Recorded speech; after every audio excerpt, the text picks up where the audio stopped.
Hello friends, मु doctor Mamata Rani Jena, gynaecologist, Hima hospital Keonjhar.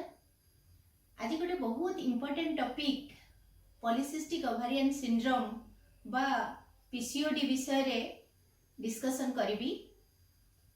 Actually जेमिति hypertension, obesity, diabetes एगुडा को ग्लोबल हेल्थ प्रॉब्लम हे सलानी, सेमिति महिला मानकर पॉलीसिस्टिक ओवारियन सिंड्रोम गोटे रिप्रोडक्टिव एज ग्रुप माने 15 रु 45 वर्ष भितर गोटे मोस्ट कॉमन हार्मोनल डिजॉर्डर जोटा कि बहुत चिंतार विषय हे पड़ी।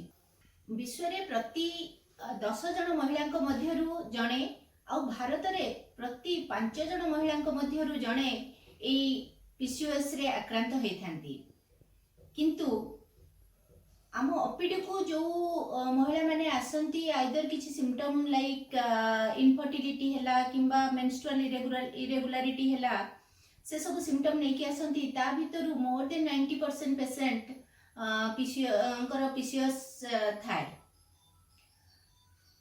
तो ए पीसीओएस विषय रे हमें तो जानिबा, एटा गोटे स्मॉल डिजीज नुह, एटा गोटे सिंड्रोम ऑफ डिजीज।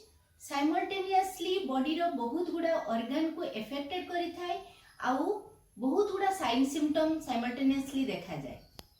किंतु केवल अनएजुकेटेड महिला नुहंती, बहुत एजुकेटेड महिला मध्य जानि पारंतिनी कि तांको देहरे ए डिजीज रो साइन सिम्पटम अछि।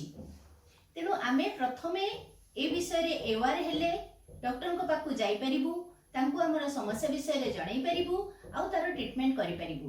तेनु नेक्स्ट वीडियो रे मु आपण मानकु जणैबी ए पीसीओएस कोन, सेथिरे केमिति आमे ताकु प्रिवेंट करि परिबा आ बहुत कथा रहिछि। मु से विषय रे आपण मानकु एवार